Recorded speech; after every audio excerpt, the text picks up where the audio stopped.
This is Wheel Bearings episode 288. I'm Sam Salmon from Guidehouse Insights. I am Roberto Baldwin from someplace. I don't know. Let's say Ars Technica again. All right.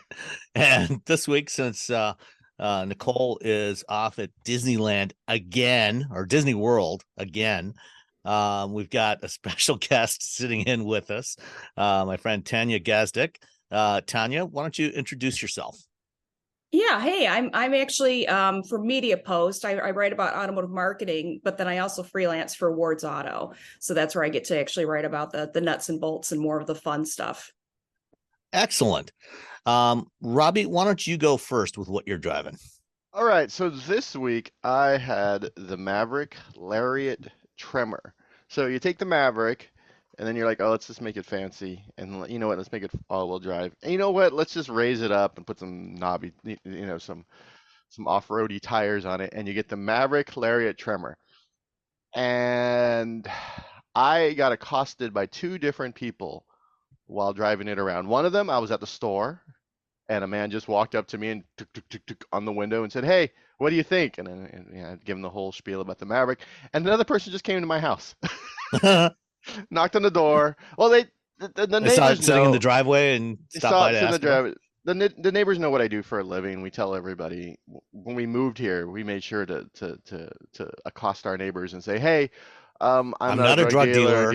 Dealer. I Yeah. don't. Yeah, there's I not don't steal cars and not a. Yeah, this is what I do for a living. So somehow I got to this gentleman that's what I do. I'd never seen him before. Very nice man. And he came up and he asked me about it, and I told him. And my advice to everyone was, it's fine. Get the XL hybrid with Steelies, and you'll be happier. Yeah.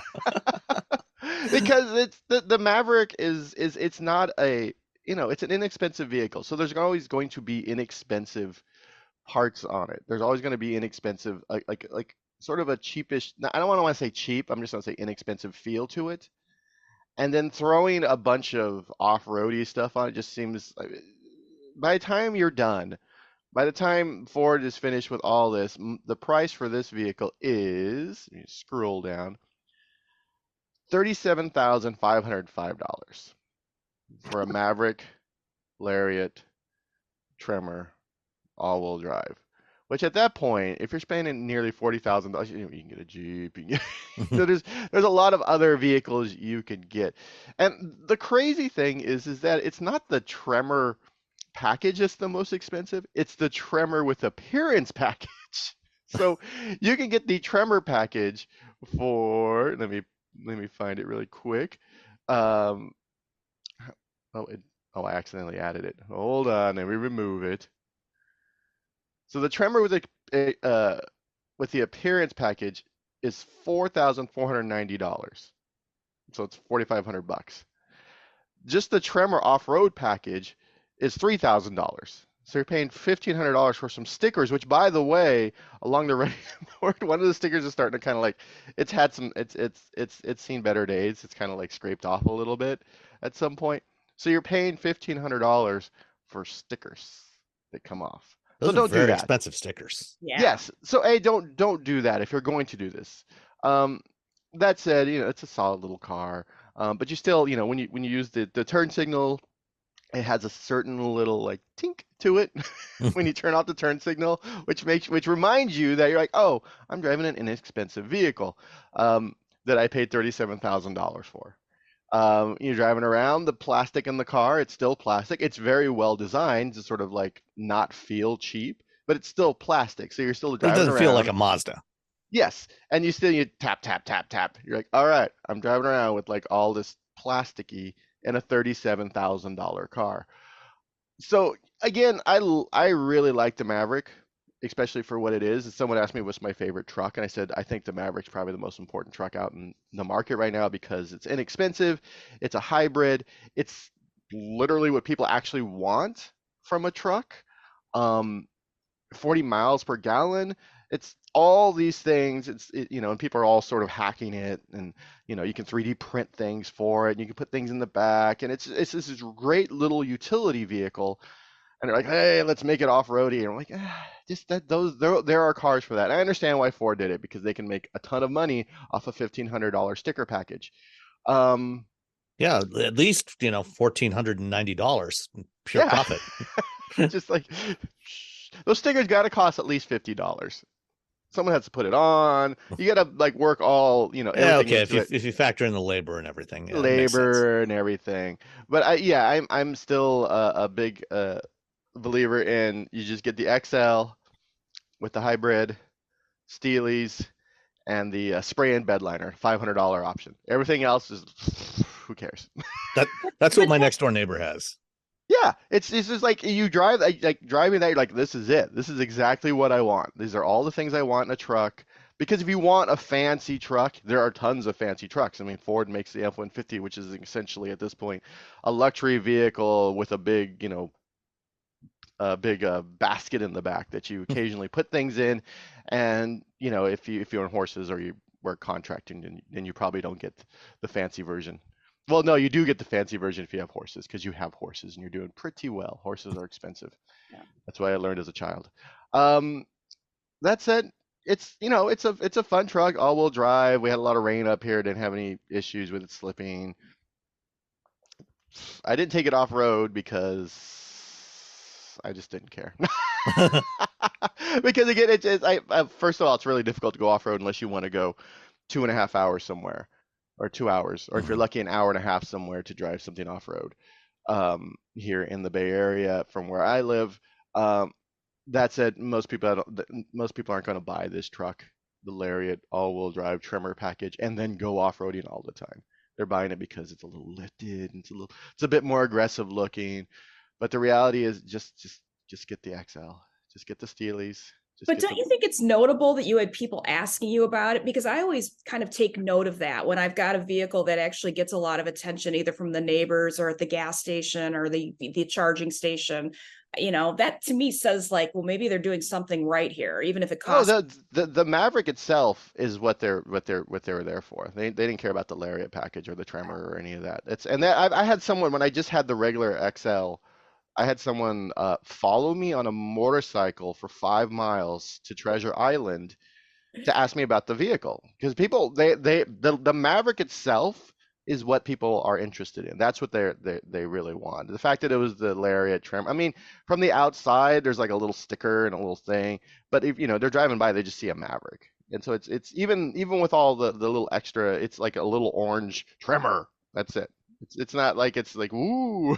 It's not like insanely lifted. It's just like up a little bit. Like, if most people didn't even know, they're like, oh, I'm like, yeah, this is the Tremor package. They're like, I'm like, okay. It's the more expensive package. It makes it look more aggressive. It's raised. It's got a little bit better suspension. They're like, oh, so what do you think? I'm like, okay. And then it was like an afterthought, the fact that it was the Tremor package. And I know people are gonna buy it because people. It's tough driving through the Target parking lot. There's a lot of like things you gotta drive over. Sometimes, yeah. Oh no.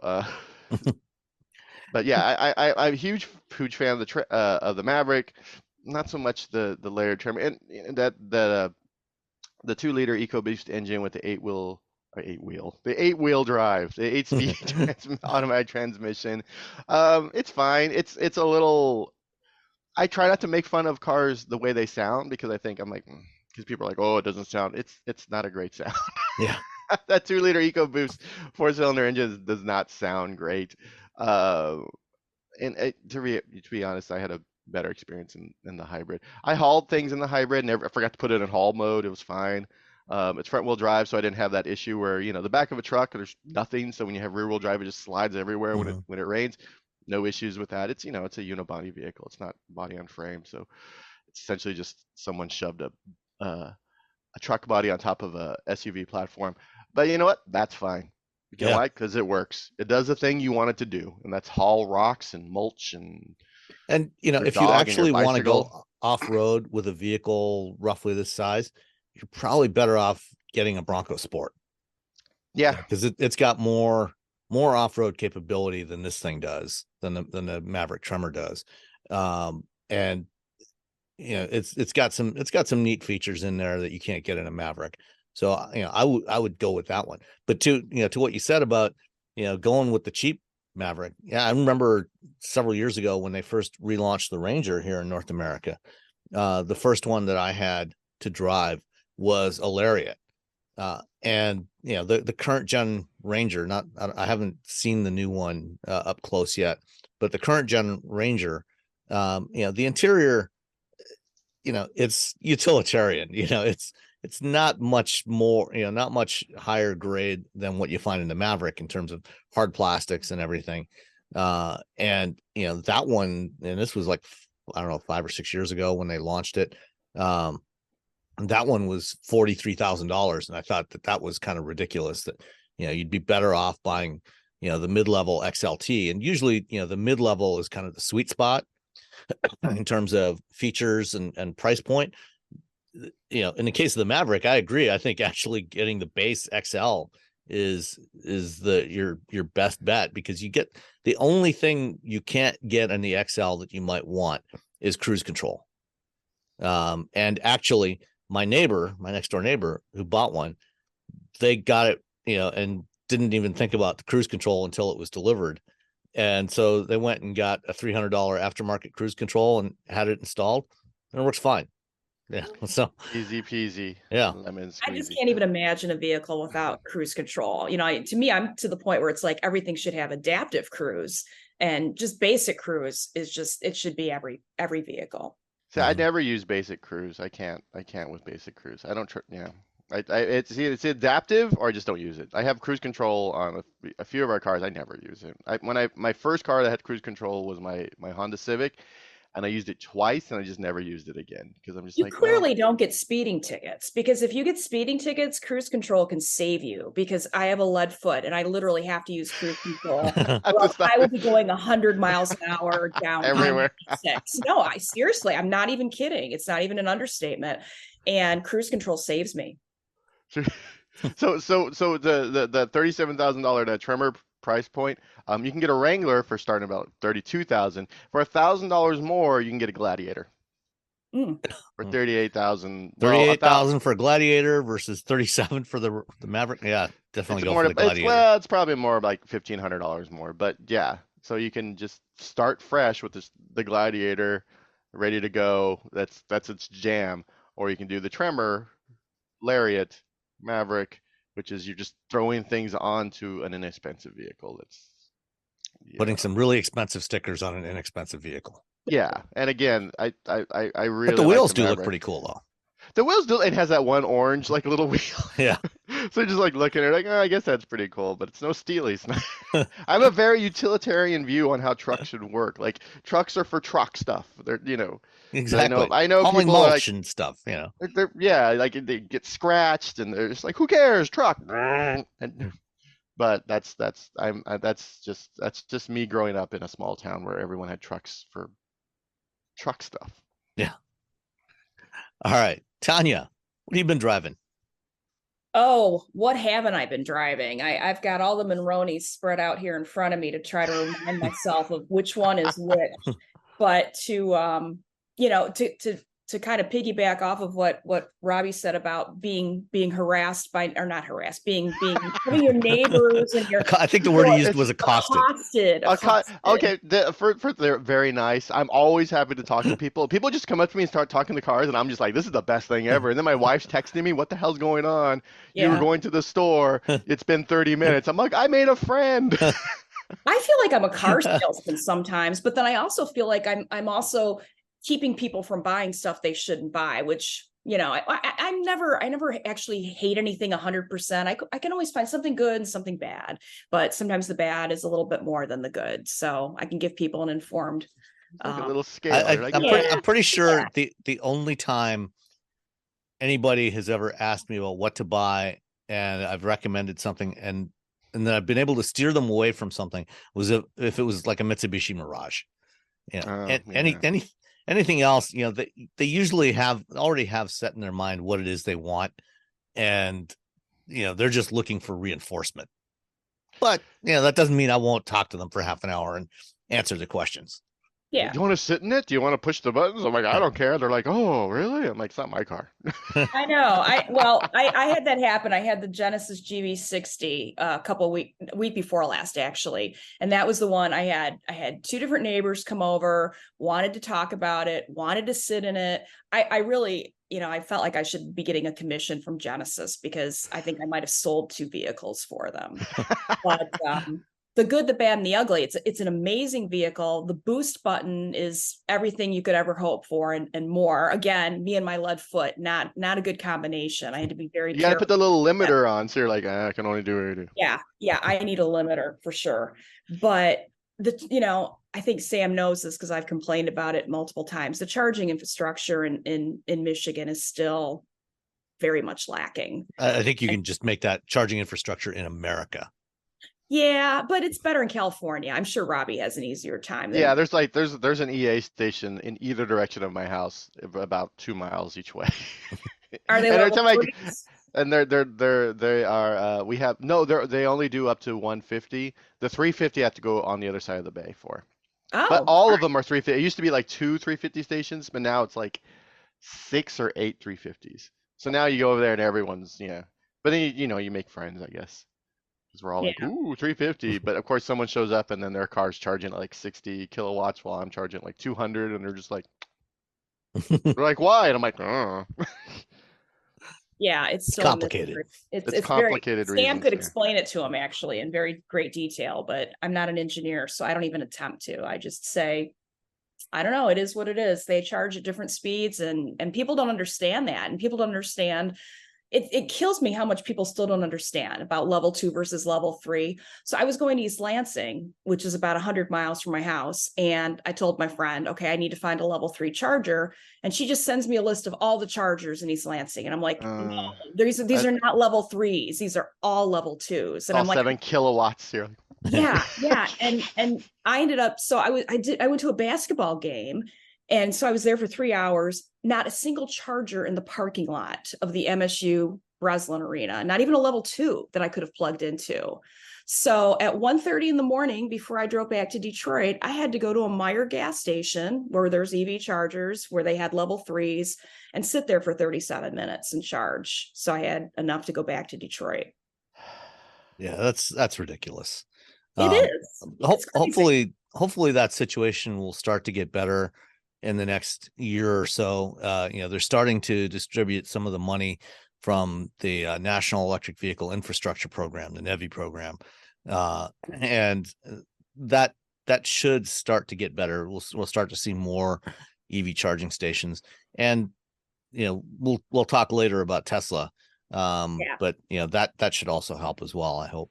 Yeah, I'm excited about being able to charge a non-Tesla at a Tesla, and I'll be happy to talk about that later. So that was a week ago, and then this week I've actually got a Toyota Corolla. You know what? I like Corolla.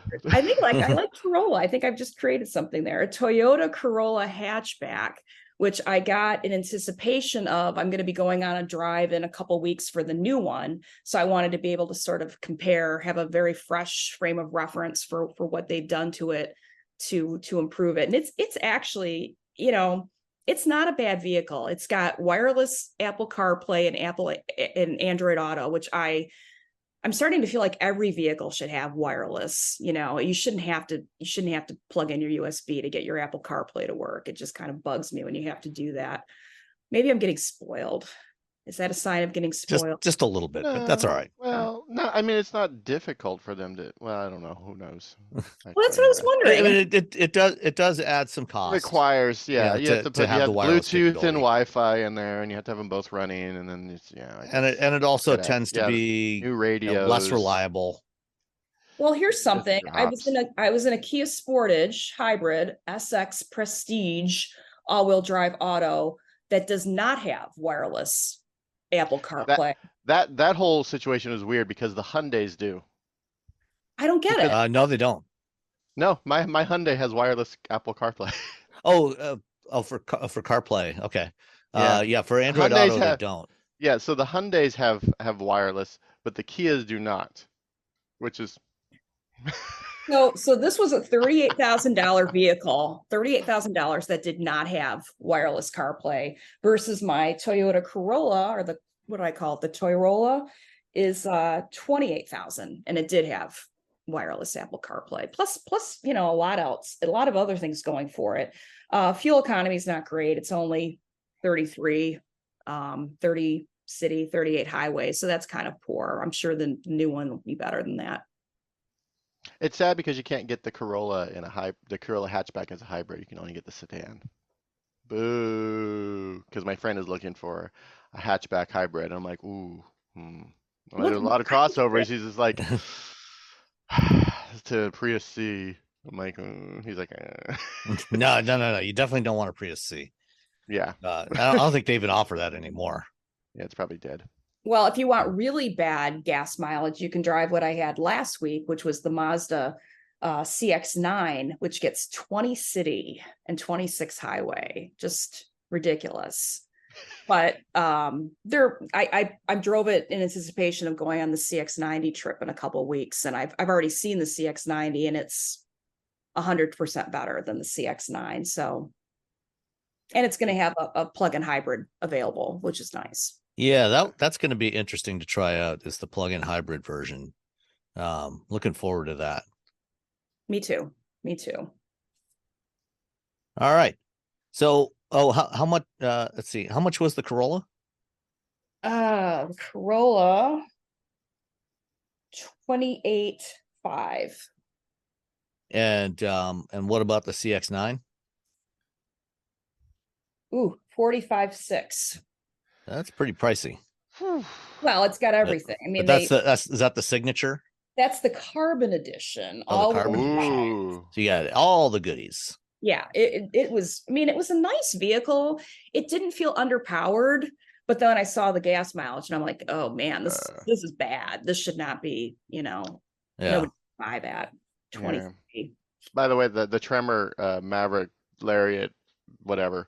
Got like 20.7 was my average mileage. I'm like, oh, and when you can get 40 from the hybrid, it's like, yeah. Well, I mean, you jack it up and you put all-terrain tires on there, and all-wheel drive and the turbo boost, the turbo, yeah. The Genesis GV60 was 97 city, 82 highway. Gotta love it. All right. If you can find a charger, Well, last week on the rundown, I had listed on there to talk about the 2023 Kia Soul GT line. And somehow, as we were going through our conversation, I just completely spaced on it and went straight from what Nicole was driving right into the news stories of the week, and didn't even talk about the Kia Soul GT line. So I'm going to talk about that one now, and also another Kia that I drove right after that. But starting with the Soul, of the so-called box cars, cube cars that we've had over the last 10, 15 years in North America. Juke. There's the Juke doesn't really count. Not the Juke. What was the other one? The other Nissan. The Cube. Not the Nissan Cube. Cube. It's right there in the name. The Cube. You had the Cube, you had the Scion XB, and there was the Soul. It was those were the three main ones. The Soul was the only one that was ever really kind of fun and engaging to drive, and it was also kind of cute, the styling. And we're on, I think, the third generation of the Soul now, launched a couple of years ago. And this time around, on the previous generation, they did offer an electric version of it. And they do offer an electric version of the Soul overseas, but because of limits on battery supplies that Kia had, they haven't offered the current gen Soul EV in North America. But they do have the standard Soul in four different trim levels: LX, S, GT line, and EX. And GT line is basically just an appearance package on the Soul. It doesn't add anything functional except for, I think, slightly bigger wheels and tires. But I still like this car a lot. The base LX starts at $19,890 plus the delivery charge. And the loaded EX is 24.2. The GT line that I had, what came also with the GT line technology package, which includes things like a 10-way power driver's seat with lumbar support, heated front seats, Harman Kardon audio system, LED lighting all around, adaptive cruise control, and auto emergency braking, and the highway driving assist feature that is across most Hyundai and Kia models now. So that's basically like Nissan ProPilot. It does lane centering. When we talked to Kelly Funkhauser from Consumer Reports a few weeks ago, I think they actually had the Hyundai Kia highway driving assist ranked last. I actually think it works pretty well. It's a basic system. There's no driver monitoring. It's a hands-on system. But even on the Soul, it does a pretty good job of keeping the car centered in the lane. Doesn't do any ping-ponging back and forth. Let's see, the Soul it's fairly modestly powered. It's only I think 147 horsepower, 132 pounds-feet of torque, and it has a CVT, but it also doesn't weigh that much. So it's not a it's not a GT. It's not going to run with that GV60 performance or anything like that, but it can get out of its own way. It's fine. It's more than adequate for basic transportation. And it's got plenty of room for 4 adults inside. Because of its kind of upright stance, seating is comfortable. I used it to pick up my wife and her friend from the airport coming back from a trip. There's enough cargo room in the back, that you could easily stick 4 standard carry-on bags in the cargo area behind the back seats. So it's affordable. It's kind of cool and funky looking. There's nothing else, now that the Cube and the XB are long gone, it's the only thing quite like it on the road in the US. It drives well, even with, just a twist beam rear axle. There's nothing fancy about this thing, but it works. It's exactly what it's supposed to be. Yeah. And it's like the Versa that I drove a couple weeks ago, basic transportation that is relatively affordable and works. That technology package adds $2,400 to it. So all in, it came to $27,215. Wow. It's a good deal. Yeah. And that includes the destination charge. Tanya, you don't know this, but we usually do a little guessing game on the destination charges. Okay. So would you like to take the first guess at what the destination was? Oh God, I have no idea. $900. Robbie? $1. I'm gonna say $1. Tanya won it this time. It was $13.25. So we go by Price is Right rules here. Yeah, so it's Price is Right. Go over, rules. You lose. So yeah, it was $13.25, which is not bad. It's not as crazy. I'm guessing that Maverick was probably about $1,700 for delivery. Oh, I think I closed it. I'm sorry. That's all right. Seconds. I know Ford is charging somewhere around that for a lot of their vehicles now, which is getting pretty ridiculous. So I broke my leg 5 or 6 years ago. I'm sorry, I broke my ankle, my left ankle. It's like the only car we owned was our BRZ, so I couldn't drive the BRZ. And so in order to get around town, which is when I still lived in San Francisco, I had to hobble my way down to like a car share system. And one day, it's like the only one that was available was the Soul. And I was like, ugh. And I went down, I got in the Soul, and within 2 minutes, I loved that car. 2 minutes, I'm like, this is exactly what this car should be. I was like, and then I just trying to get that Soul every time I needed a car to drive around to do stuff in the city. I was like, I got to get that Soul. And then a few years later, I went to Korea and I drove this generation Soul EV. And they're like, we're bringing it to America. And I'm like, this thing is awesome. And I remember, I think Tim Stevens was asking me about it because his wife had a Soul EV and she wanted to upgrade. And they were like, their lease was coming up. And I was just like, yeah, this thing's great. And then they're like, we can't make enough batteries. And they're like, oh. So I'm sad that the Soul EV never came to the United States. The Soul's still a great car. By the way, do you guys want to guess the the Maverick Lariat Tremor all-wheel drive destination fees? I'll guess 16. I'll guess 1,200. $14.95. Oh, Tanya it's won not- twice. All right. Double win. All right. Now, you now get to go to Sam's house and take anything you want out of his out of his living room. Yeah. That's how it works. It's weird. You can come take the Hummer away. Yeah, you can go take the Hummer. Hey, Wheel Bearings listeners, it's Sam. And as I'm recording this, we're getting ready to head out tomorrow for a vacation trip in Hawaii. And one of the great things about going to Hawaii is all the fresh fish and the Asian-inspired food. We just love it there. We love eating the food there. And when we get back, we still love to eat that same kind of food, food of the Pacific Islands. And this May, HelloFresh is helping by celebrating Asian American and Pacific Islander Heritage Month. So for a limited time only, you can get some of that same kind of food with limited time authentic recipes created in partnership with chef Serbi Sani of New York's Tagmo restaurant, who's creating a special cultural taste tour right in your own kitchen. After May is over, as we get into the summer months, you're probably going to be having friends over for parties and everything. So if you're hosting a get-together, check out HelloFresh Market for crowd-pleasing appetizers, snacks, sides, and more for your next gathering. It'll save you a lot of time and a lot of hassle putting everything together as you get your friends together in the backyard. The best part, you can skip that extra trip to the grocery store. All you have to do is go to hellofresh.com/wheelbearings16, that's wheelbearings16, and use the coupon code wheelbearings16 for 16 free meals plus free shipping.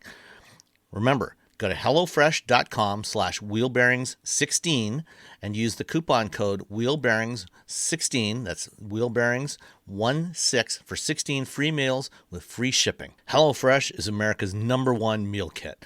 So if you haven't tried it yet, now's the perfect opportunity to get 16 free meals.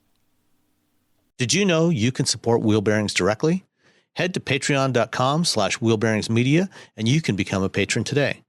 Your contributions will help fund the platforms and tools we use to bring the podcast to you. And exclusives and improvements are already on the way thanks to your generosity. So if you want to be part of an automotive podcast like no other, head to patreon.com/wheelbearingsmedia. All right. So when the Soul went away, we swapped it for another Kia that's not too far off in size, slightly bigger than the Soul, and that is the new 2023 Niro Plug-in Hybrid. And so I was quite a fan of the first generation Niro plug-in, or the Niro in general, because it was quite an affordable, very efficient little car. All the variants when they originally launched the first generation Ioniq and the Niro back in 2016 or 17, something like that. It was the first vehicle platform that Hyundai Motor Group had done that was intended to be all electrified. All the variants were electrified. So they had a hybrid, a plug-in hybrid, and a battery electric for each of the Ioniq and the Niro. But the Ioniq had a very small battery. It was only I think 27 kilowatt hours, had about 30 kilowatt hours, had about 127 mile range initially. They later made it a little bigger. And the Niro had the same battery and motor package that's in the Kona EV that you have, Robbie. So it was like 200 horsepower, 65 kilowatt hour battery, 240 miles or so, I think, range. And then in between they had the plug-in hybrid, and they still have those three variants of the new Niro. They have the plug-in hybrid, the battery electric, and the hybrid. And the hybrid is, a great option if you're, looking for something crossover-ish, that is very fuel efficient, reasonably sized.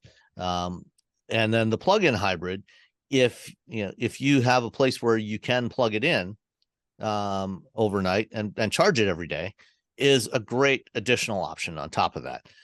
If you don't have someplace to plug in a vehicle on a daily basis, don't buy this car, but just get the regular hybrid, because you'll get like 50 miles per gallon and you'll be happy as a clam. And it's cheaper. But if you do have someplace to plug in, the Niro Plug-in Hybrid is a great option. And I'm actually going to be driving the EV next week when I'm in California. But the plug-in hybrid has about 34 miles of electric range, and the battery is only just over 11 kilowatts. I think it's 11.1 kilowatt hours. So it's a fairly modestly sized battery, but this thing is very efficient. So, on my range test, I actually got about 36 miles of electric range before the engine came on. And that's in mixed driving, a little bit of highway, some suburban, like suburban highway, 55 mile an hour roads, some urban, just a general mix. It's the same loop I use all the time. And I got 36 miles of electric range before the battery ran out. Very impressive. And it's got more than enough electric power. It's about 63, I think 64 kilowatts electric motor. So about, almost 90 horsepower electric motor, which is more than adequate for most driving. So you can charge this thing up every night. You'll have enough electric range, even in winter weather and cold weather, to be able to for almost everybody to do their daily driving, because 80% of daily driving is less than 40 miles.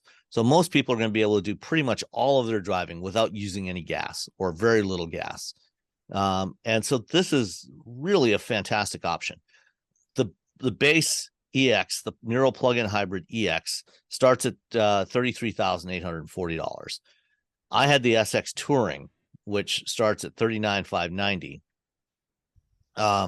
And I had the version that is in mineral blue with the black arrow blades. And this is kind of a controversial setup. It's got the black, like sort of on the side of it. So it's kind of like, the C-pillar area is a piece of black plastic that they call the arrow blade. It's kind of like the first generation Audi R8, but different. It's not quite like an R8, but you get the idea. So you got this black swath of plastic that covers the C-pillar between the taillights and the back of the rear doors, and then a big piece of black cladding across the bottom of the doors as well. All the other color combinations it's all just one color for the plastic and the steel, but this one has the two-tone look, which came from back, I think it was like 2019 or 20. It had to be 2019 New York Auto Show. Kia showed a concept there called the Habanero, which was kind of a preview of the design direction for the new Niro. This one is not quite as wild looking, but that Habanero concept had this arrow blade thing in there. So it's available on here. You have to pay for it. It's an extra. Yeah, there's a line charge for it. Yeah. And I'm trying to find, it's $195 extra to get that. Like I said, I don't mind it. I don't mind the way it looks. I think it's kind of funky. It looks, makes it a little more distinct, a little more unique. My wife hated it. It's polarizing. It's very polarizing. I really think you either like it or you hate it. Right. So I didn't mind it. But let's see. Pay $195 for it though. Yeah. You can also get the SX Touring cold weather package, which adds a heat pump and heated outboard rear seats, and that can help in cold weather. But all in, this one came to $41,110, which when the old Niro Plug-in Hybrid was available, with that one, because that was before the Inflation Reduction Act came into effect and the new version of the clean vehicle credits, and so you could get a hefty, I think it was about a $4,000 federal tax credit on that. Unfortunately, because the Niro is built in South Korea rather than in North America, under the new rules, you can't get any tax credit on that. So you're going to be all in on the $41,000. So, if you're interested in this, if you're interested in something that is not quite fully electric, but can do most of your driving electrically, and you're willing to spend 40 grand on it, this is not a bad deal. If your lifestyle is such that you feel like you're comfortable going fully electric, you can also get the Niro EV for about the same price. And that might actually be a better option for a lot of people, because then, as long as you have somewhere to charge. Because the thing about the Niro EV is it doesn't use the eGMP platform that's in the GV60 and the Kia EV6 and the Ioniq 5. So it doesn't have the 800 volt architecture, and it only charges at, I think, 75 kilowatts. 85 kilowatts now. 85. They bumped it up a little bit. Yeah, they bumped it up. Home chargers is 11 kilowatts now too. Yeah. So, if you can charge at home, great. I mean, it'll easily do a full charge overnight, and most days you're not going to do a full charge anyway. And then, but if you're going to be doing road trips, it's going to take you a little longer to charge at DC fast chargers than it will with an EV6, but the EV6 is also more expensive. Yeah. So, this is kind of the Niro is kind of the in-betweener now. But I still think the Niro is a great car. I really like it. And I would definitely recommend it, especially, if you're going to go with the plug-in, I would probably go with the EX instead of the SX Touring.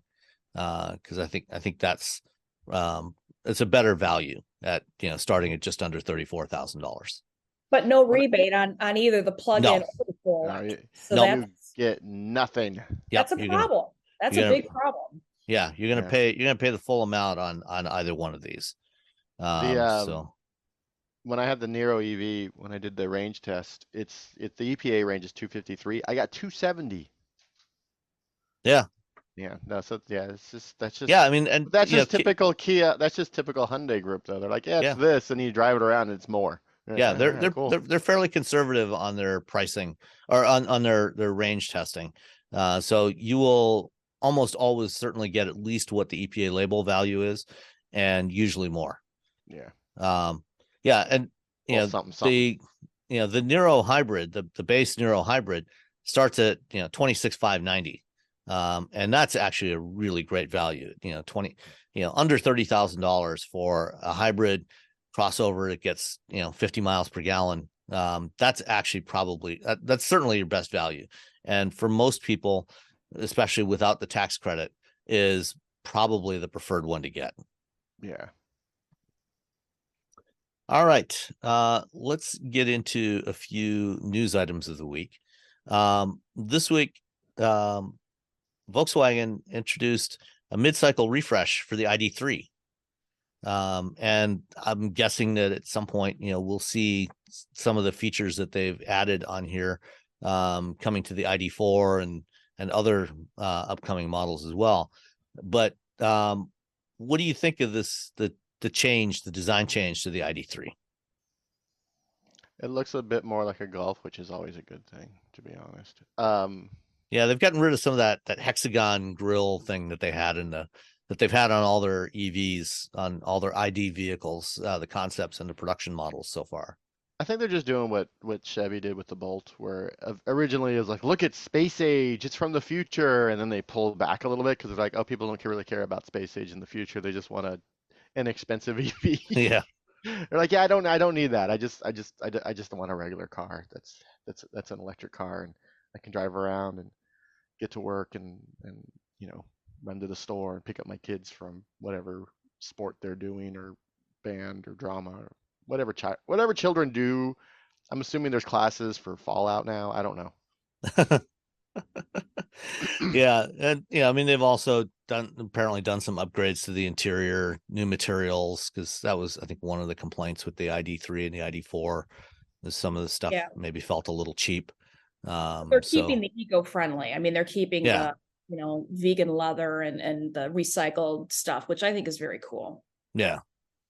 So, and then they've upgraded the infotainment system, although it still has the strip of touch controls on a little shelf at the bottom of the screen. So if Is it you, backlit?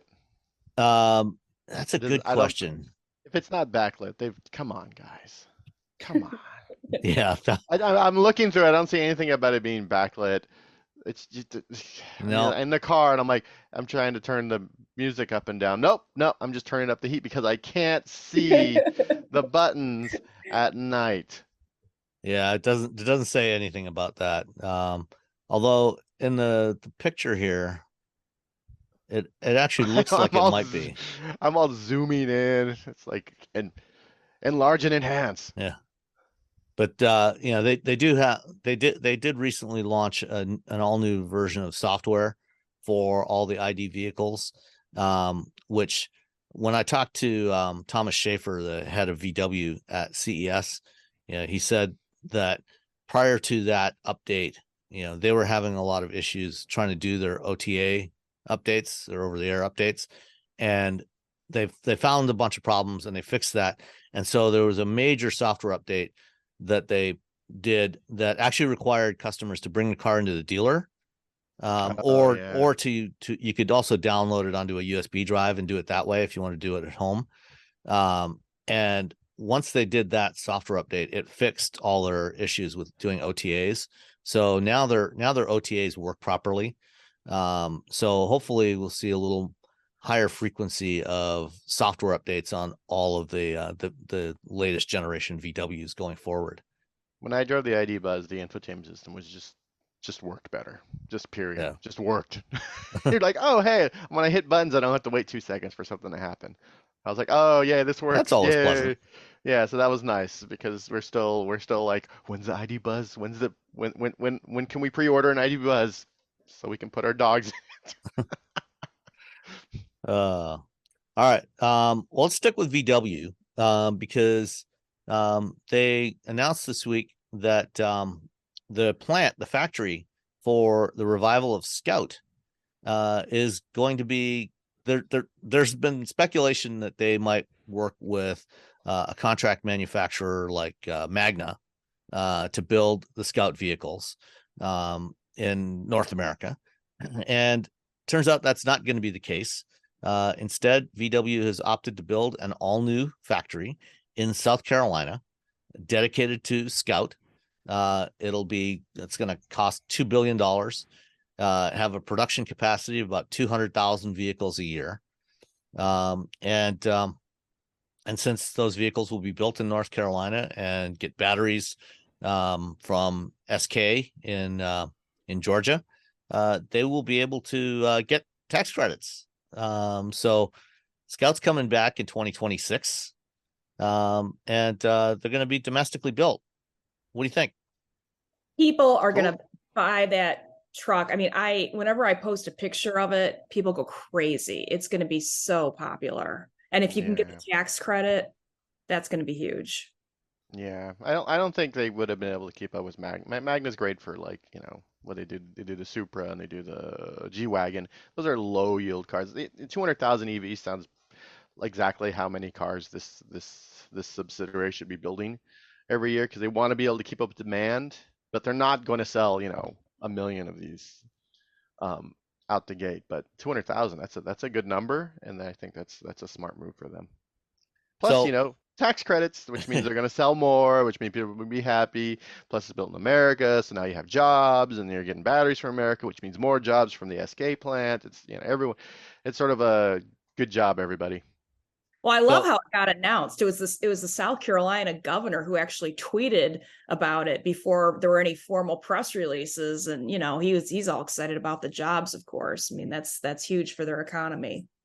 Yeah, well, the same thing happened in Mexico earlier this week. The governor of Monterrey, or maybe it was the president of Mexico, announced that Tesla's new factory is going to be built in Monterrey, Mexico, a day before Tesla had their investor day.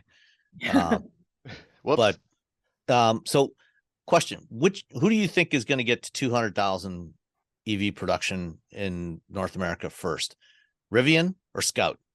Oh, Scout for sure. You just have they have all the money behind them. I mean, Rivian should be building 200,000, but it's just such a hard, like Lucid and Rivian like built two great cars at the worst possible time.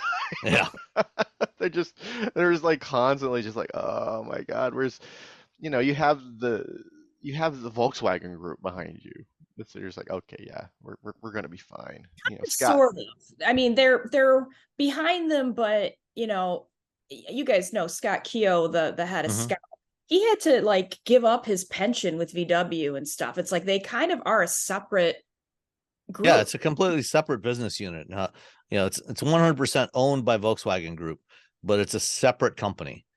And It's like Polestar. It's Yeah. like Polestar is like they always have, they're always going to be tied to Volvo. to Volvo. And if Polestar falls apart, even if Volvo had nothing to do with it, it's going to look bad on Volvo. Yeah. So yeah, I mean, and in this case, it's a separate company, but so is Audi. That doesn't mean that they're not going to use a lot of the same components and technology. I mean, they're going to get all of this stuff from Volkswagen Group. They're going to have just a rebadged MMI like Lamborghini does in the Urus. They're going to have a rebadged, this. They're going to have, a lot of the technology that's in all those other Volkswagens is going to get shoved into the Scout. Except physical buttons, like knobs and buttons. I was very happy to hear about the physical, actual things you can touch in the car. Well, that'll be good, especially on an off-road vehicle. Yeah, because I think bouncing around trying to hit it. Yeah, I mean that's one of the problems with the Rivian. Is Rivian kind of went the direction of Tesla, where it's all touch controls. Everything's in the touch screen, and trying to find the stuff in that interface and hit those targets. If you're off-roading is difficult. Oh, your finger just bouncing. Never mind off-roading, just driving. Yeah. Physical buttons, people. Bring them back. More physical buttons. Well, at least some, I mean, Cadillac Lyric with the having to go into the screen to open the glove box. It's like that's stupid. No. And like, come on, there needs to be a button for the glove box. That's really not that hard. Yeah. Settle down, people. that and also fancy charge port doors. Don't. Just regular door, just like you have in your gas car. Don't bzzz, no, I don't want any. No. Just and they need to standardize. I push it, it pops open. That's it. The end.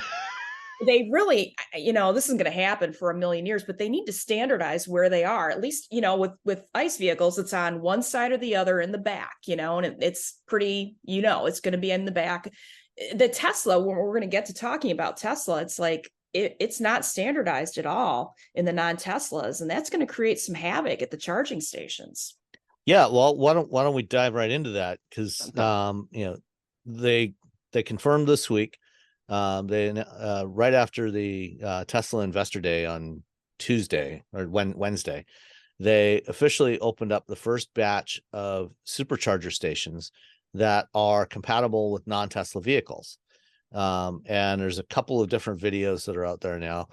Tom Malogne from State of Charge did one. Marquez Brownlee from MKBHD did one. In fact, they both ended up at the same supercharger station somewhere in New York State at the same time. At the same time? Marquez got there first, and while he was charging a Rivian, Tom showed up with a Lightning to use them. And so what Tesla has done in Europe, Tesla doesn't actually use their proprietary connector. They have to use the CCS Type 2 connector. That's mandatory for all automakers in Europe. So everybody uses the same one. So superchargers in Europe already have the CCS Type 2 connectors on them. So it was just a matter of doing a software update to enable non-Tesla vehicles to be able to use the superchargers. Here in the US, because Tesla, this is the last market where Tesla still uses their proprietary connector. And in China, they also have to use the standard connector in China. Here we've got CCS and a handful of CHAdeMOs and the Tesla connector. So what they came up with was something they call the Magic Dock. So when you go to a supercharger, the way it's designed, it's got this big hole in the middle of the pedestal, and the charge cable loops up, and you dock it on the inside of that hole. there. Now they've changed that dock, so there's an extra piece on there, which is a Tesla to CCS adapter. So when you pull up to the charger and you use the Tesla app and you select, charging a non-Tesla vehicle, and select the charger that you're using, when you go to pull the cable off, the connector is already attached to the cable. So you don't have to futz around with a connector, which is really nice. It's a really clever way that they've done it. I think it's really smart because it allows you to have both vehicle types of the Tesla and then everything else charged on that station, but it doesn't require you to like, oh, I have to get an adapter out, or that, you got to unlock an adapter and shove it in and do this other thing. You just like click, click, which is, again, Tesla's killer app is the charging network. Right. The one downside to all of this that both Marquez and Tom found is that, all Tesla vehicles have their charge port on the left rear corner of the car. So you can back into the bay and, pull up to the charger and you plug it in. And so the charge cords on the Superchargers are relatively short compared to most other charging stations, because they're designed to fit every vehicle with that charge port on the corner, right by the tail light or underneath the tail light. And when Marquez did it with the Rivian charge port is on the front corner. Yeah, front left corner. So because that, when you pull up to the charger, it's now on the opposite side from where it would be if you backed in a Tesla. He had to park in the spot, actually, not the spot for that charger. He right. Parked the one next to it. Yeah.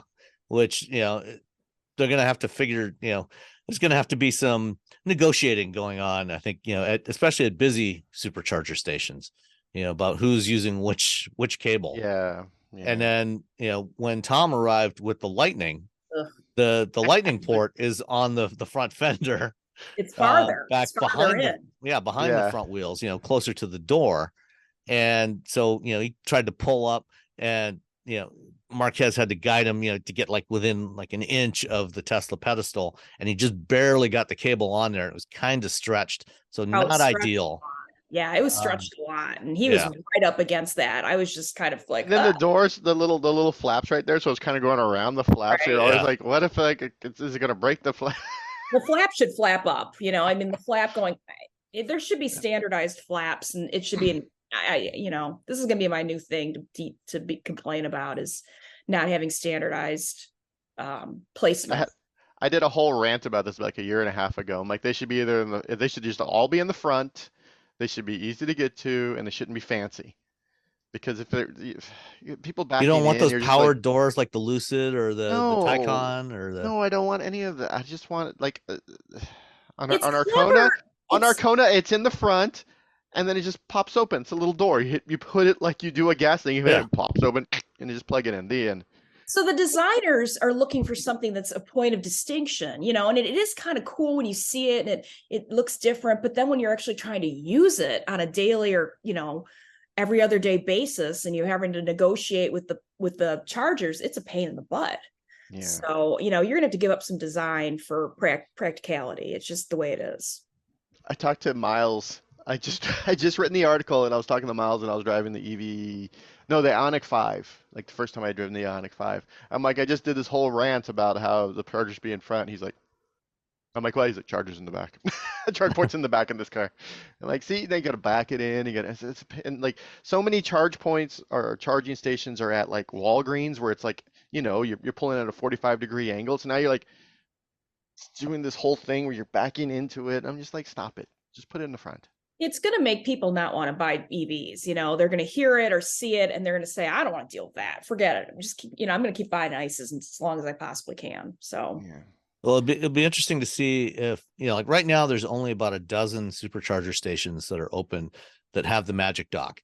And the closest one to Detroit is Indianapolis. I've already signed up. I know, I did too. I downloaded the and I'm like ready to go. It's like the minute I'm test driving an EV, I'm going to be there. So well, it's funny because when they opened it up in Europe, I was in Europe and I could not find it on the app. The app was just a train wreck. They hadn't updated it in a little while and just didn't work. And so They finally updated it. So the closest ones are near Sacramento and near Santa Cruz. So there's nothing in like the Bay Area proper. Crazy. And I think it's because the Bay Area proper is just like EV land anyway. So they're like, we don't want to overload these. So today I'm probably going to Sacramento to try it out in the iX M60. So we'll see, because it's got the rear things. I'm gonna have to back it in and then see if it.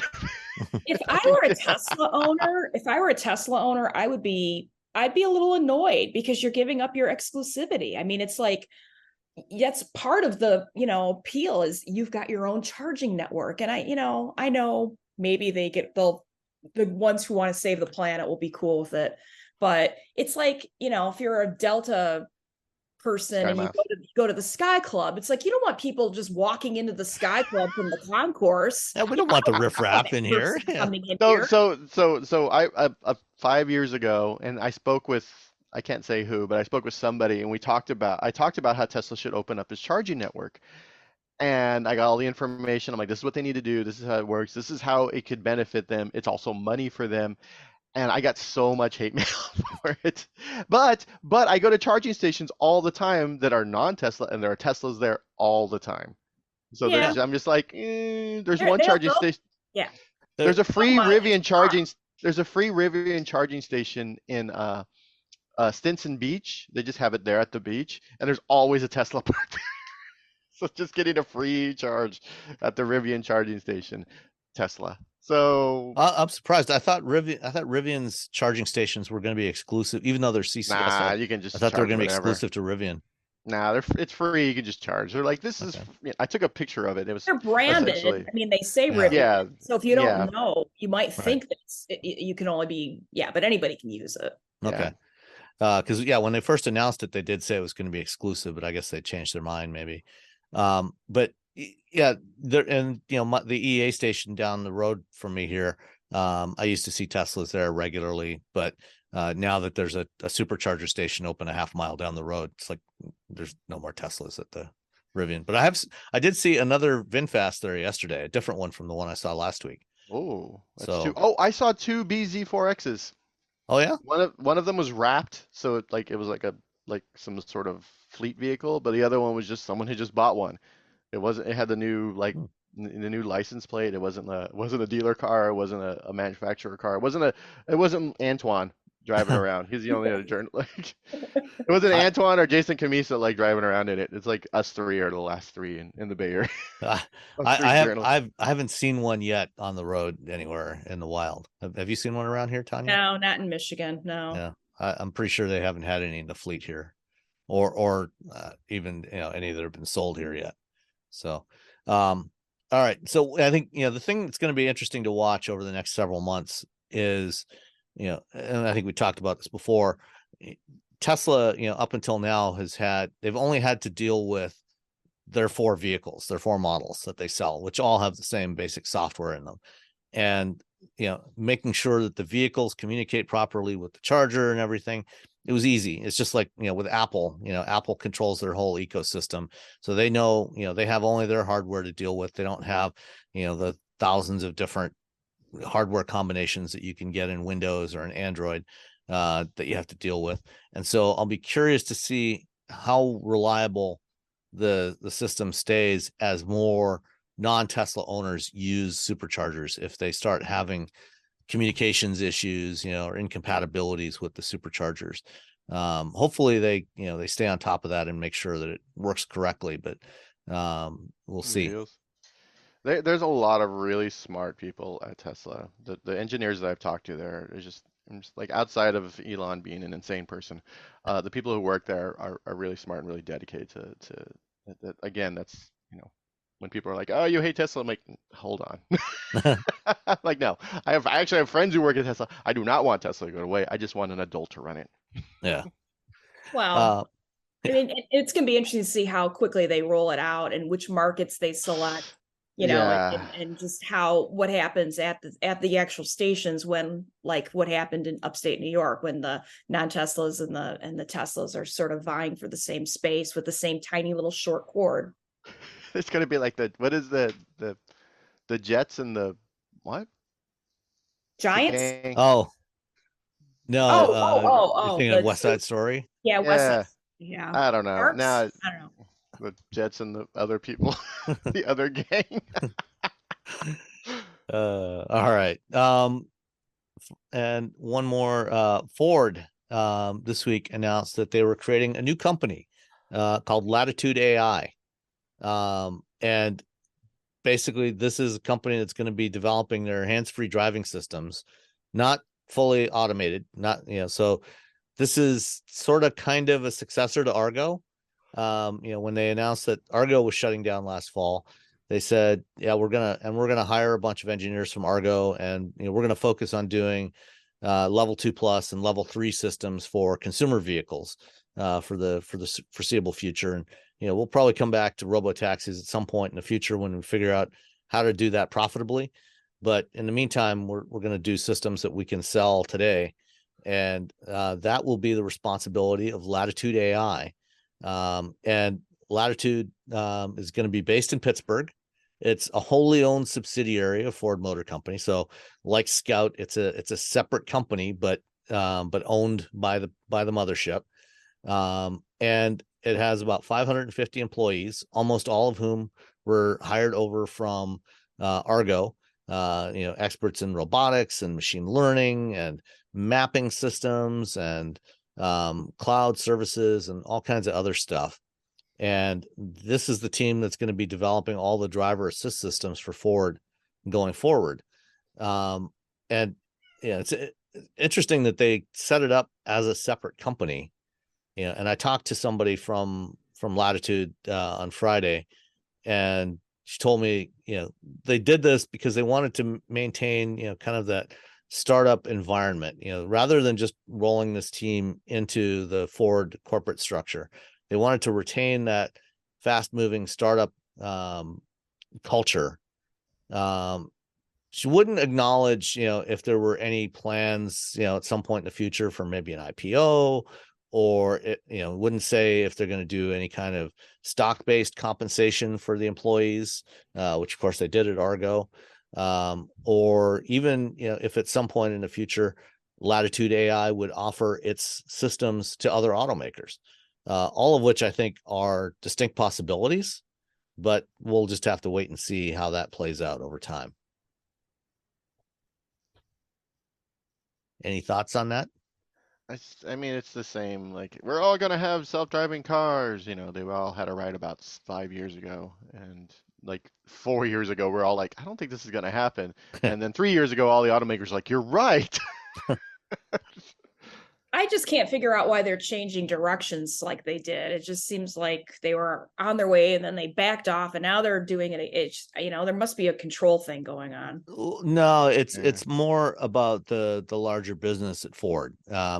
They've committed to spending $50 billion on electrification, and they came to the realization a couple of years ago that while they were moving along nicely, and developing the automated driving systems at Argo, and but before they announced the shutdown, Argo was even doing driverless testing on the road, no safety drivers, and they were running vehicles on Lyft in Miami and Austin carrying passengers. They realized that they were all these services were so far away from profitability, probably late in the decade at the earliest, that they were going to be they would have to continue to invest billions more in this. And when you've got something that is a nice to have in the near term versus something you have to do, which is electrification, you've only got so many dollars to spend on it. You're going to spend them on the electrification and pull the plug on the automated driving stuff, and focus on use the things you learned from that, which is why they hired almost 600 engineers from Argo and brought them into what is now Latitude.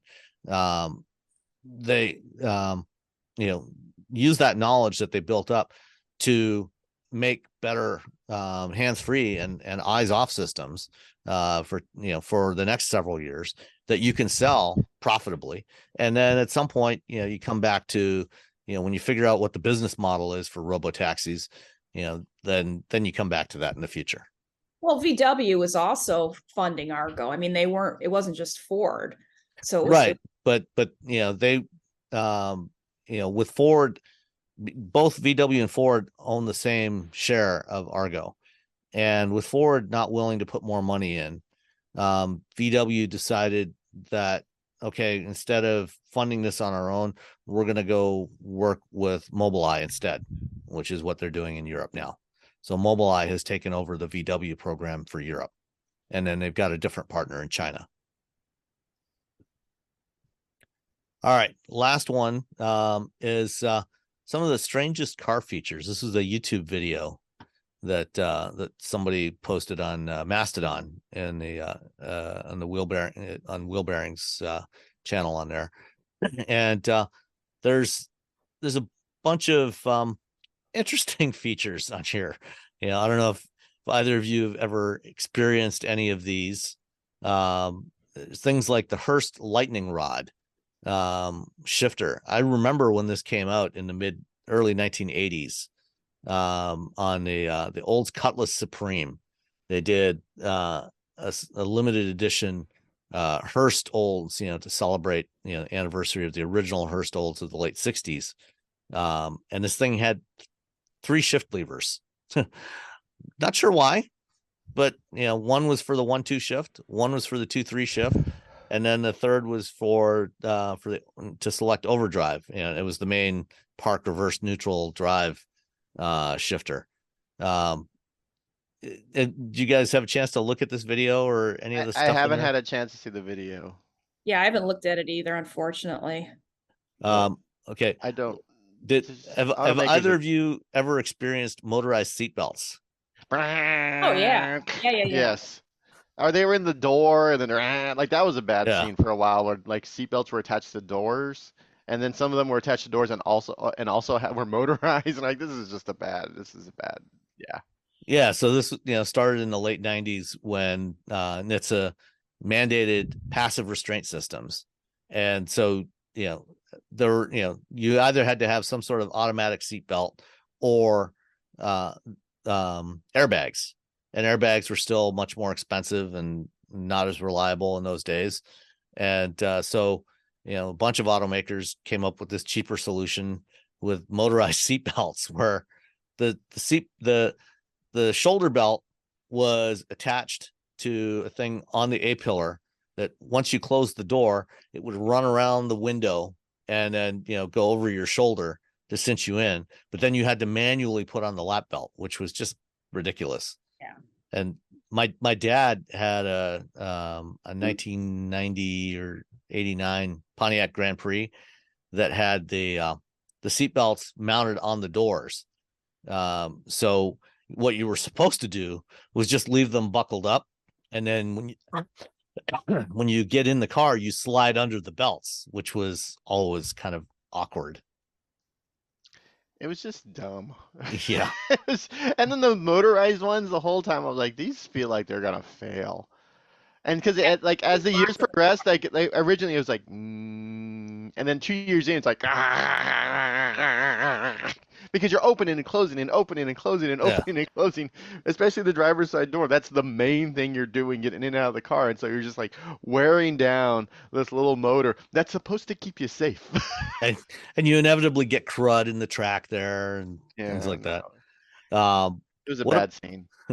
What about do you remember when Jaguar introduced the levitating rotary shift knob on the XF in like 2008 or so? When they launched the XF? No, that sounds just another So today there's a bunch of cars that have rotary shifters. That's not uncommon, but they all stay there. So they're static. You just twist them. When Jaguar was the first to introduce these, but what it did was when you turned the car off, it would drop down, so it would be flush. You'd have this nice flush surface with the center console, and when you started the car, it would lift up, and then you twist it to put it into drive or reverse. I remember, the thing with British cars was always electrical systems failing. It's so And damp over there. Everything just shorts out. That's my excuse for British cars. It's just So- damp. So you introduce a new Jaguar. You're trying to demonstrate to the world you've got higher quality now.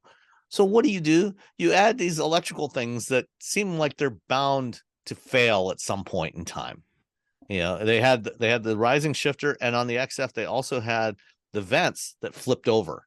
So when the car was off, you had like a nice clean surface there, no vents, and then when you started it, they would flip over to open up, for kind of like some of the old headlights. Oh, I was just going to say that. I had a Firebird where the headlights would come up, they Yeah. were electric and Turn the it was car. cool. It was Yeah. like a party trick, it's like, oh, But then what headlights. happened was one of them would flip up and the other one. So you're just driving around with a constant wink, like a pirate, like put a patch over it. Yeah. That didn't happen to my car, thankfully. Eventually it did. It's gone No, now. I Someone drove else has it. It's like forever. What about do you remember the Subaru Brat I love the with the Subaru bed Brat. seats? Yeah, with the little handles. Just held on to the little handles. Like, this is safe. Woo! Plastic molded seats and the handles and no seat belts, but you had handles to hang on to. You know what? As a What kid, could go wrong? that's in the 80s, we just sat in the back. We didn't even have seats or handles. We sat on the Yeah. the wheel well, just the bouncing, just barely staying in the back of a truck. Car seats when I was a child. It's like, it's a Yeah. miracle we're all alive. Yeah. Well, if you're talking about cars with party tricks, the GV60 has the crystal ball that Right. turns over and it's beautiful, but is it going to break eventually? I mean, I don't know. Maybe not. Hopefully not. Probably. Like, look at this cool thing. Manufacturing's gotten so much better now that you're like, and there's all right, no I guess Lucas this will be electrical all systems in right. there, so I guess this will be okay. But also, I just want to, back to the whole EV charging port door. I just wanted to push it and it pops open. That's all Yeah. I want. Or it just locks when the car locks, unlocks when the car unlocks. What about door handles now? All the EVs are, No, I just want a door handle. I want a mechanical door like handle. flush I don't door want handles. I don't want Really? to flush. I don't want them popping out. I don't want any of that I stuff that's love going to that. break, because what's going to happen when there's a fire and that thing fails and then they're like, we Okay. can't get you out of your Or- car. Right. We can't. or when you have an ice Yeah. storm, you can't That's get into the true. car. When That's the a car's good point. encased in ice, you can't. Those things can't pop out. Mechanical You're right, I doors, forgot about just that. click, just Yeah, open. I mean, I had the Ioniq 5 at Christmas when we got a snowstorm, and it was all packed in with snow and ice. It was very windy and it all got packed in there. Trying to get the doors open, I'm trying to chisel away the ice on there to get the door handle open. It was ridiculous. That's And a then- problem. And then when I got in the car, it wouldn't retract properly. So I had There's ice and I had to mess around with it to get it to actually be able to go in and out properly, so it would Yeah. actually latch the door. That's a shame because I think stylistically they're I mean, lovely. they look And I nice, think but walking up to the also- car and having it open, the door pop out to meet you is kind of a cool thing Yeah. it's cool until it's not. until it doesn't. Yeah. I just want mechanical door. Just a little, Yeah. little, just reach under. Yeah.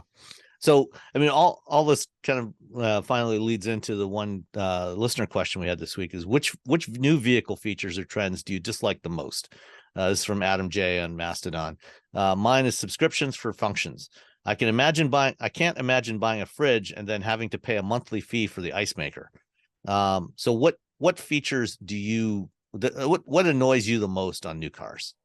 Too much gadgetry, like the lyric, trying to get into the glove box through this touch screen is just Clever for the sake of being clever is Yeah. really. I think the ID4 has a bunch of that where you're just like, no, don't make me push another button to roll down the rear windows. You didn't save any money because now Right. you have a button instead of like two little like mechanical things.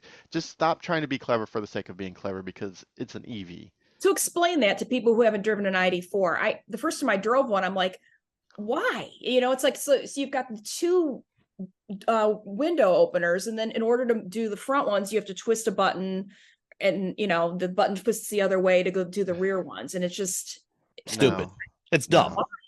The first when I got the Model 3 when it had first come out before it was being delivered, and I was driving around and people would get in the car and there's a button like button to open the door as opposed to pulling the lever. And I remember when the Tesla people dropped it off, they were like, okay, so there's a mechanical thing down here, but don't use that because you'll wear it out. Use the button instead. But everyone would find the mechanical thing and open the door. And I'm like, well, that's not how you're supposed to open a door. But also, that's really how you're supposed to open a door. Yeah. Right. Like, settle down. I mean, the high-end luxury vehicles, if you're gonna have like the automatic door, I mean, I don't like automatic doors outside of like, a suicide door and a Rolls Royce where you just can't reach it. But the rest of it, just settle down. Settle down. For me, it's just too many touch controls everywhere. Just give us some knobs, give us some actual physical things. I push and then it moves and I feel it with my finger. Just stop being clever for the sake of being clever. How about the dying of AM radio being available on cars? I know I've heard others. I don't care personally because I can use Isn't there like sports radio or something? I don't know. I've been listening to, I haven't listened really to the radio in a very long time since the iPod came out, because then I'm like, oh, here's a little thing, and I just plugged in my iPod and hit shuffle, and that was the end of it. And that was the end of radio for me, to be honest. I'm sorry, radio. Yeah. I got yelled at once because I wrote an article about how radio was dying, and I had a bunch of people if you listen to telling me about it. If you listen to sports, and I'm like, okay. So there's apps for that. I mean, I go to Simple Radio and I can listen to any AM or FM station in the country. So if the car doesn't have AM radio, it doesn't really matter. Yeah, your phone has the downside there is, if you're in rural areas, a lot of times there's a lot of cellular dead spots and you can't get cellular data and you can't stream stuff. Okay. So that is a problem. I mean, there is satellite radio, so if you live, somewhere more rural, there's Sirius XM as an option. As long as you don't drive under trees. Yeah. True. Sirius XM crashed me up. I'm like, oh, I'm driving through a tunnel or through some trees and it's all gone. I'm like, why are people paying for this? Yeah. Exactly. So I mean, all these things have their downsides, but yeah, I mean, I haven't listened to radio in many years. If you're a radio DJ, and I have friends who are radio DJs, I'm sorry. Yeah. There's still people listening to them. There's still, it's just not me. I like public radio. I mean, I listen. Well, you know what? We listen to NPR all the time. You're right. I kind of like don't even think about that as radio because it's mostly just news and things. It's like a long podcast, I think. Well, you can listen to I listen to Detroit public radio. But some of my friends who are from New York, you can listen to New York public radio because with the apps. But still radio. Yeah, I lied. I do listen to radio. I listen to NPR because my wife listens to it when she drives around, and then I try to. Good. I'm glad. Like, no. I'm glad you're not listening to radio because that was a little sad for a minute there. Yeah, I do listen to radio, just not to. My brain radio is like, oh, I'm listening to the radio for music. I don't do that anymore. I guess I just listen to NPR. I am a stereotypical Bay Area person. Yeah. All right. Well, I also have an interview that I did with Chris Feuell, the head of the Chrysler brand, during the Chicago Auto Show. Getting to the end of the interviews I recorded there, and I will tack that on here at the end. But before we go, I want to say thank you, Tanya, for joining us today and sitting in with us, and hopefully you'll be able to do it again sometime. Yeah, sure. It's good times. It's fun. It's great. I'm glad that we hate the same things. All right. And we'll talk to you all again next week. Bye. Bye. Bye. So Chris, when we first spoke last year, it was right around the time that Chrysler was revealing the airflow concept at CES. And at the time, we spoke about Chrysler expanding its product lineup, and right now all you have is the Pacifica and the 300. 300 is going away.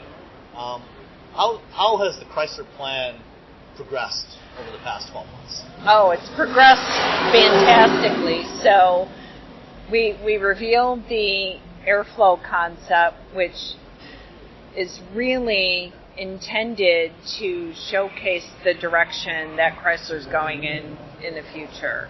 Full battery electric portfolio by 2028. The lead adopter of a lot of the Stellantis advanced technology, brain, smart cockpit, and auto drive autonomous driving technology. I think the key is packaging all of that in a very seamless experience for the customer that's intuitive, easy to use, and helps make their mobility experience that much better than before. We followed that up with this year's CES and showcasing the synthesis cockpit. Right. And let's look at Stella Cockpit. That's right, the smart cockpit, and the demonstrator that we had at CES did not include the Foxconn technology. It was our own development that was exclusively by Stellantis. But we wanted to show how that technology could be used in a real day-in-the-life example. One of the biggest concerns or barriers that customers have with considering these kinds of vehicles is the intimidation around how useful the technology really is. You know, they get excited when they see these ads for very advanced technology, but then when they get into a vehicle, they don't understand how to use it. And so, you know, the detail around a very simple user experience, features that link their mobile functionality with their vehicle mobility functionality, such as syncing calendars and informing smart route planning based on what your calendar is and where you need to be at any given time, monitoring your state of charge and knowing exactly when it's a good idea for you to charge and proactively suggesting charging stations in a given area that you could reserve. And oh, by the way, these 5 are available, but only 2 are working right now, which is a big support for those customers. And then the ability to sync the vehicle technology with the technology at home too. So reminding you that your garage door isn't closed, would you like me to close it? When you're on your way home, would you like me to turn the oven on for you so that you can prepare dinner when you get home? Would you like me to order that DoorDash so that it's ready for you in time? It's trying to understand the context of your life. That's right. And trying to be proactive and use some of what it knows about your habits and behavior. That's right. To do things for you. To make it seamless, to help save you time. Because time is probably one of the most precious commodities that people have these days. So you said that the technology and the synthesis concept was all developed internally within the Stellantis organization. It sounds like you're using a lot of AI in there. So is that is that utilizing things being developed under the team led by Nita? Yes. Yes. It is. And then, you mentioned the partnership with Foxconn, and we also have a partnership with Amazon and the Alexa platform. And we always want to be able to have the very best applications and features and user experiences, so we partner with some of those other companies to help bring that to life for the customer. So the things that we see in that synthesis concept, is that going to appear as something standalone before the Stella Cockpit Foxconn platform arrives, or is that something that's going to be rolled into what you're doing with the team at Foxconn? It'll be rolled in. Okay. So we had a unique opportunity at this year's CES to really build a demonstrator around a specific use case. And it just so happened that the Stellantis specifically developed user interface was the best platform to use for that demonstrator. Okay. But what gets incorporated into the new product will be a broader application of that. Okay. You mentioned experiences around charging, and with the brand shifting to all electric, certainly for Chrysler customers, that's going to be something new. Hopefully, also gaining some new customers along the way as part of that transition. Right. But today, the vast majority of people out there have never experienced life with an EV. it's a far less than 1% of the total vehicle population is EVs, and there are challenges associated with it today. And I'm curious, what Chrysler as a brand, or maybe Stellantis more broadly, is looking at, how to improve that experience for customers, as far as knowing when to charge, where to charge. I think it is mentioned as part of what you're doing synthesis. Part of it is understanding when to charge, so that because charging is not constant through the rate of a charge event, and maybe incorporating into your navigation, when to charge to have the minimum trip time. Right. So are those the sorts of things that the team is working on? Yeah, they absolutely are, and that's where the AI and the technology within the vehicle can help provide those proactive alerts and those teachable moments for the customer, so that they also become better informed about the right time to charge and removing some of those pain points or those anxiety points they have around range as well. One of the things that we're doing differently, and it's really starting with the Pacifica plug-in hybrid electric vehicle, is training our dealership employees to be better informed on the technology, so that when they're selling the product and delivering the product, they're providing a much more comprehensive overview for the customer to explain the difference between a PHEV and an ICE and a BEV, to explain the proper way to charge the vehicle and the differences between a level 1 and a level 2 charger. And we want to be able to sell the customer a level 2 charger with the vehicle, because it just makes the experience so much better than if they're just plugging it into a standard outlet at home. Yeah, and obviously, the four main Stellantis brand, North American brands. I don't think there's any standalone dealerships for any of the brands. They're all not for the most part. We've got about 2,400 dealers. Yeah, so I assume you're working with your counterparts at the other brands to develop the strategy for training the dealers and educating the dealers. Yeah, that's right. And then Pacifica has the plug-in hybrid technology. Jeep has the 4xe technology. Obviously, the way the brands are positioned are very different, and the customers are pretty different from one another. So that's where we have to partner very closely with the dealers and make sure that the training content is understandable and useful, so that they know when a Pacifica customer is coming in.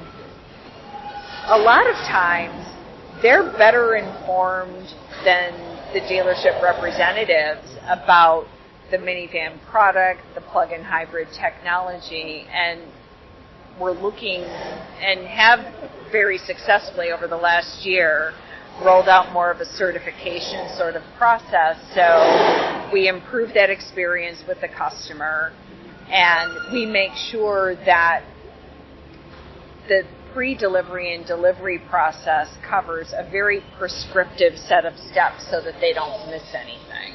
I'm curious, do you have any data from Pacifica plug-in owners about what their charging habits are? What percentage of owners plug in daily versus occasionally versus never?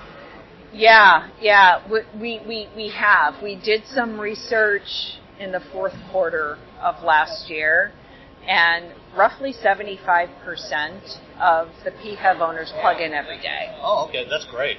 Now,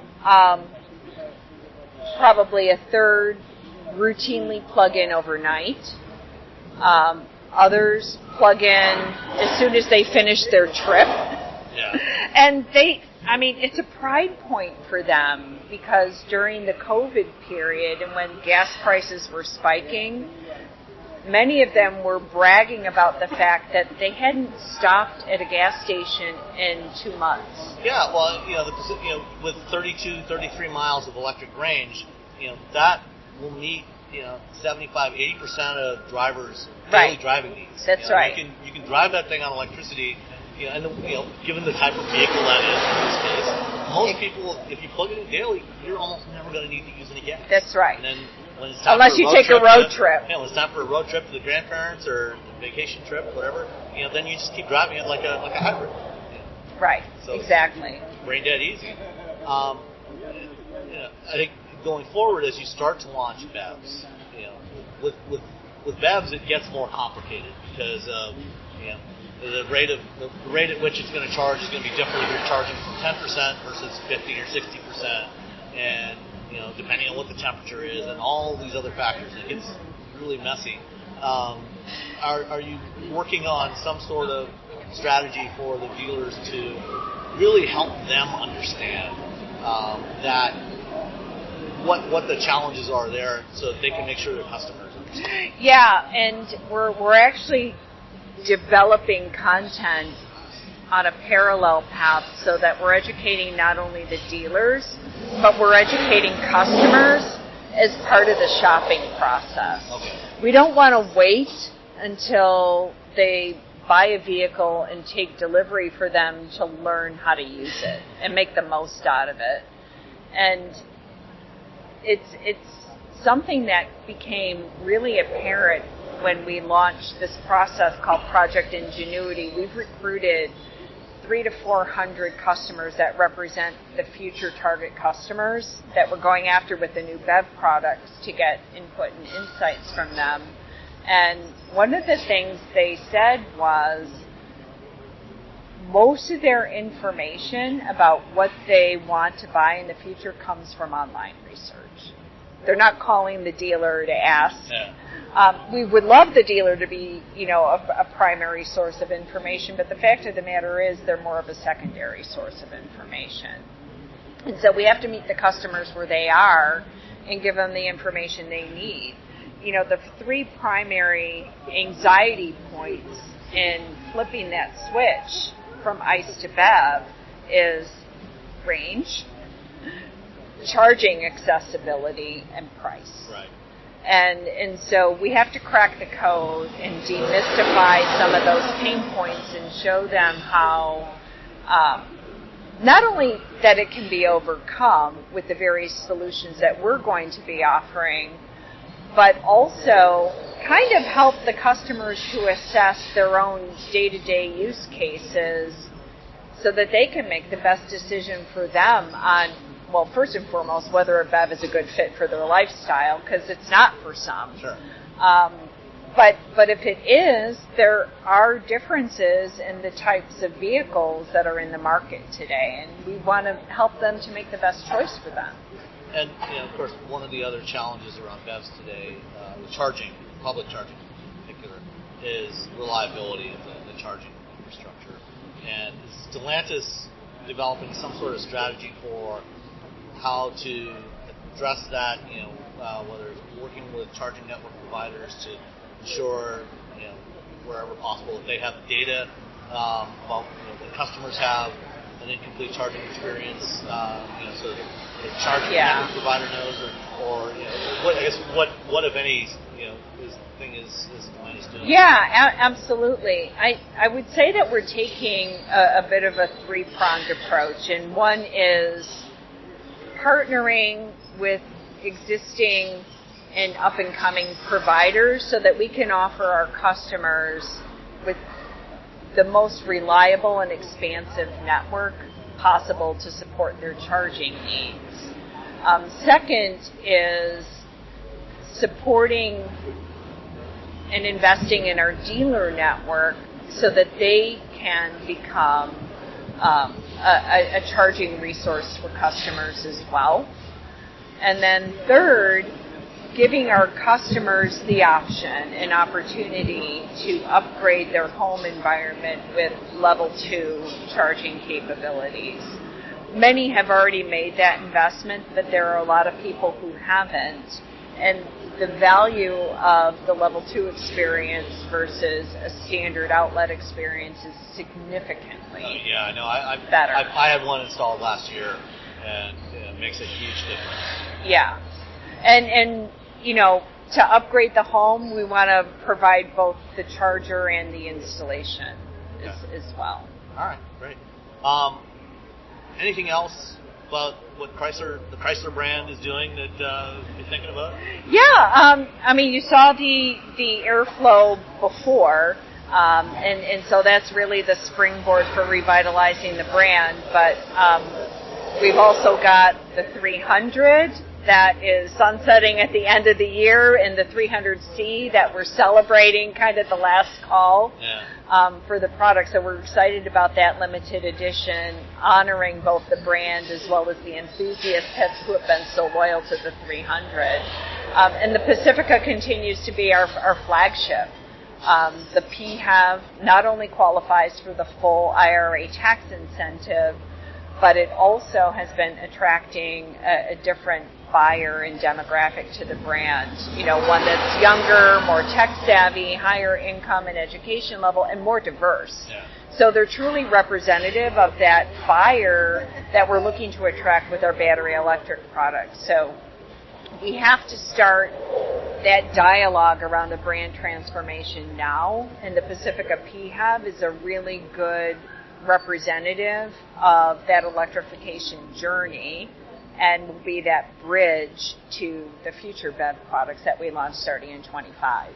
What do you know roughly what percentage of Pacificas sold today are plug-ins? Well, last year we had some supply chain constraints, and the mix of plug-ins was just under 20%.